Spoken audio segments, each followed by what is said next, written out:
Halo adik-adik sekalian. Nah, bertemu lagi dengan Kak Silvana dan Gracia. Bersama-sama akan mengajak adik-adik di rumah. Kita akan beribadah sekolah minggu di hari ini. Dan kita yakin dan percaya hari ini kita akan bersuka cita bersama-sama ketika memuji dan memuliakan Tuhan. Oke, kita akan berdoa yuk. Tutup mata. Tutup mata Gracia. Teman-teman di rumah, adik-adik sekalian, tutup mata. Kita akan berdoa untuk mulaikan ibadah kita saat pagi hari ini. Mari kita berdoa. Terima kasih Tuhan Yesus. Pada saat pagi hari ini kami kembali bersama-sama bertemu dalam ibadah kami sekolah minggu. Biarlah sama-sama kami semua diberkati ya Tuhan. Nama Tuhan dipuji dipermuliakan. Kami akan memulaikan ibadah kami saat ini dalam nama Tuhan Yesus Kristus. Haleluya. Amin. Yeay. Kita akan memuji Tuhan. Kita akan mengagungkan Tuhan. Kita akan nyanyikan pujian kasih KASIH. Ayo Gracia nyanyikan pujian ini ya.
Tepuk tangan, yeay.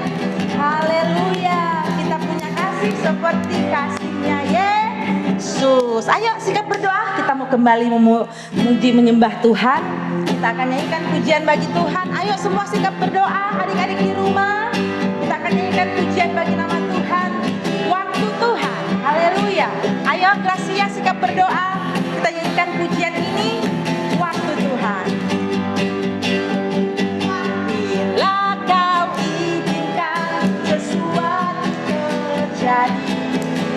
Tutup mata, sikap berdoa. Ku percaya semua untuk kebaikanku.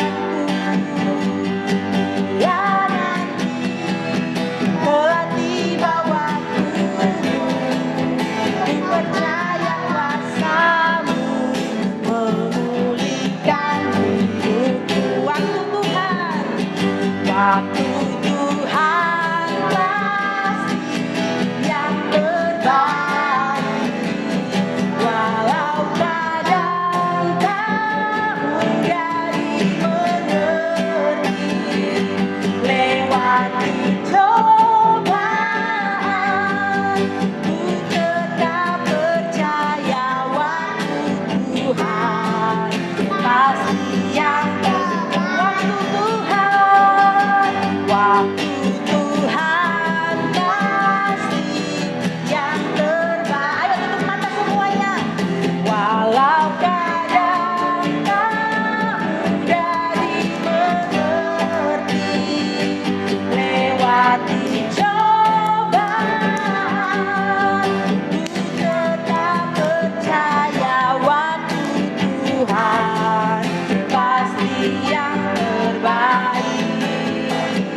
teman-teman di rumah juga tutup mata. Kita akan berdoa untuk mendengarkan renungan firman Tuhan kita saat pagi hari ini. Ayo sama-sama berdoa Gracia. Tuhan Yesus, terima kasih pada saat pagi hari ini kami sudah memuji dan memuliakan Engkau. Biarlah kami semua diberkati, adik-adik di rumah juga diberkati. Saatnya kami akan mendengarkan cerita firman-Mu ya Tuhan. Berfirmanlah bagi kami. Dalam nama Tuhan Yesus Kristus, haleluya, amin. Puji nama Tuhan, kembali lagi kita dalam cerita firman Tuhan kita pada saat pagi hari ini. Kiranya adik-adik sekalian di rumah sudah diberkati lewat pujian tadi ya. Nah, firman Tuhan kita pada saat pagi hari ini sangat seru tentunya adik-adik sekalian. Kita mau belajar bersama-sama tentang kisah dari Yusuf dan saudara-saudaranya. Apakah yang terjadi? Kisah apakah yang ada antara Yusuf dan saudara-saudaranya ini adik-adik sekalian? Nah, pagi hari ini kita mau bersama-sama belajar tentang kisah ini. Nah, puji nama Tuhan adik-adik sekalian, persiapkan Alkitab masing-masing. Kita akan mulai belajar kita pada saat pagi hari ini. Sambil adik-adik juga boleh menyaksikan gambar di samping Kak Silvana ini ya. Firman Tuhan kita terambil di dalam kitab Kejadian. Kitab Kejadian pasalnya yang ke-37 ayat 1 sampai ayatnya yang ke-36. Sangat panjangnya adik-adik sekalian, tetapi kita tidak akan baca semuanya. Kak Silvana akan menjelaskan kepada adik-adik sekalian tentang kisah Yusuf dan saudara-saudaranya ini. Nah, di dalam kitab Kejadian pasal 37 ayat 1 sampai ayatnya yang ke-36. Adik-adik sekalian, Yusuf adalah salah satu anak dari Bapak Yakub. Nah, Bapak Yakub bukan hanya memiliki anak Yusuf, tetapi ada saudara-saudaranya yang lain, banyak mereka.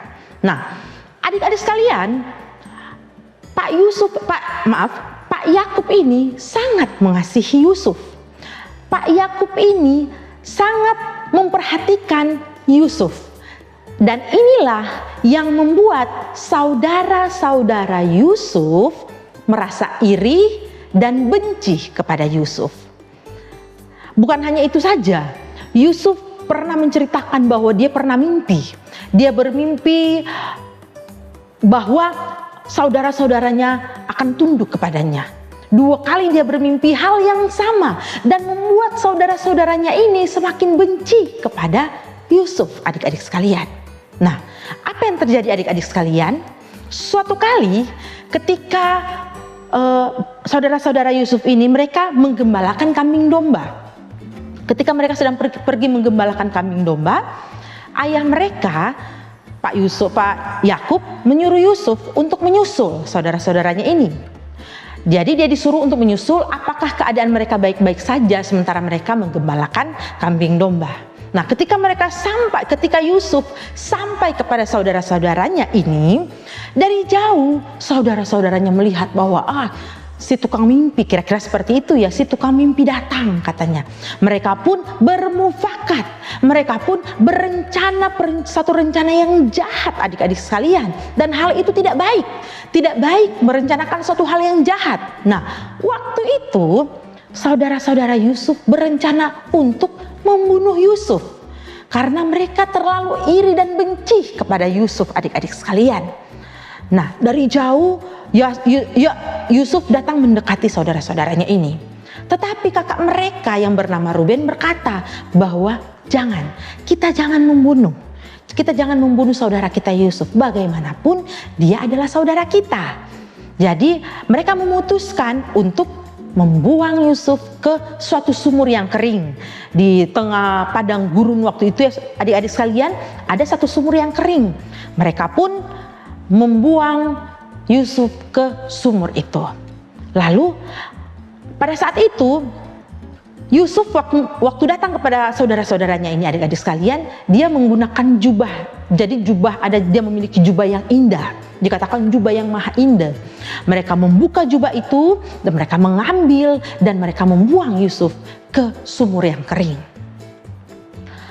Sementara mereka melakukan hal itu, sudah memasukkan Yusuf, tiba-tiba mereka melihat dari jauh ada sekelompok orang Midian yang sedang melintas, yang sedang lewat pada saat itu ya adik-adik sekalian. Mereka berkata satu dengan yang lain, bagaimana kalau kita jual aja Yusuf kepada mereka? Kita jual saja. Jadi kita tidak membiarkan dia di sini, kita juga tidak membunuh, tetapi kita jual saja. Singkat cerita adik-adik sekalian, Yusuf pun dijual kepada orang Midian ini. Dia dijual dengan harga, siapa yang tahu? 20 sikal perak. Dengan harga itu mereka membuang Yusuf kepada orang Midian. Pada saat itu ternyata Ruben sedang tidak ada ya adik-adik sekalian. Sehingga ketika saudaranya Ruben datang, dia kaget ketika melihat bahwa di dalam sumur ini Yusufnya sudah tidak ada lagi. Akhirnya diceritakan, saudara-saudaranya menceritakan bahwa Yusuf sudah dijual. Dan sekarang bagaimana mereka harus menceritakan ini kepada orang tua mereka, kepada ayah mereka Yakub.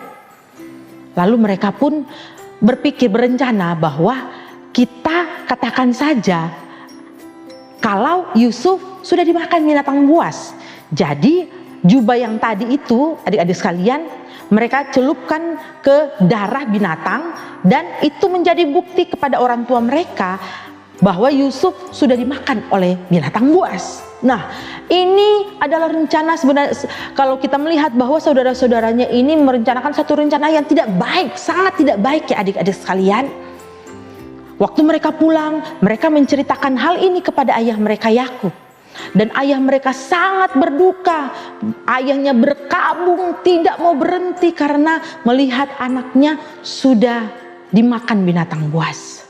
Nah, adik-adik sekalian, saat ini Kak Silvana mau ajak kepada adik-adik sekalian untuk mau belajar bahwa jadi anak-anak Tuhan, kita sebagai anak-anak Tuhan harus menjadi anak-anak yang mengasihi saudaranya. Kita saja harus mengasihi orang lain, apalagi kepada saudara kita, kakak, adik kita. Haruslah kita mengasihi. Seperti lagu kita tadi ya, KASIH, kasih. Tidak boleh marah-marah, tidak boleh benci, tidak boleh iri hati. Seperti yang dialami, yang dilakukan oleh saudara-saudara Yusuf ini adik-adik sekalian. Mereka iri hati dan akhirnya mereka menjual Yusuf. Nah, adik-adik sekalian, sekali lagi lewat cerita firman Tuhan kita pada saat ini, Kak Silvana mau ajak kepada adik-adik di rumah untuk mau menjadi anak-anak yang selalu mengasihi. Seperti Yesus yang selalu mengasihi. Jangan pernah iri, jangan pernah dengki kepada orang lain ya adik-adik sekalian. Kepada saudara, kepada orang tua kita, marilah kita saling mengasihi. Puji nama Tuhan adik-adik sekalian, kita akan masuk dalam ayat hafalan kita pada hari ini ya. Ayat hafalan kita terambil, ayo buka Alkitab masing-masing di dalam kitab Amsal. Amsal pasalnya yang ke-14. Ayo dibuka Amsal 14 ayatnya yang ke-30. Amsal 14 ayatnya yang ke-30 bunyinya, hati yang tenang menyegarkan tubuh. Hati yang tenang menyegarkan tubuh. Tetapi iri hati membusukkan tulang. Hati yang tenang menyegarkan tubuh, tetapi iri hati membusukkan tulang. Nah, adik-adik sekalian jangan lupa dihafalkan seperti biasa, kirim kepada Tante Lina atau kepada Tante Nova. Puji nama Tuhan, kita akan akhiri renungan firman Tuhan kita pada saat pagi hari ini dengan doa. Mari kita berdoa. Kami bersyukur ya Tuhan, berterima kasih untuk waktu yang indah saat ini. Kami sudah diberkati lagi lewat cerita firman-Mu, dan biarlah ajar terus kami untuk menjadi anak-anak yang selalu mengasihi, selalu mencintai sesama, bahkan saudara kami ya Tuhan. Biarlah ya Tuhan, dimanapun kami pergi dan berada, kami selalu melakukan hal yang berkenan kepada Engkau. Terima kasih Tuhan Yesus, terima kasih. Tetap terus berdoa buat adik-adik di rumah ya Tuhan, jaga lindungi adik-adik bersama orang tua dan keluarga yang ada, dijauhkan dari segala virus dan sakit penyakit, dijauhkan dalam nama Tuhan Yesus. Terima kasih Tuhan Yesus, terima kasih. Kami mengucap syukur untuk kesempatan yang indah saat ini, dalam nama Tuhan Yesus Kristus. Haleluya. Amin. Puji nama Tuhan, adik-adik sekalian, jangan lupa tetap terus jaga kesehatan ya. Rajin cuci tangan, pakai masker kalau keluar rumah. Tetap terus sehat, tetap terus semangat kuat di dalam Tuhan. Tuhan Yesus memberkati.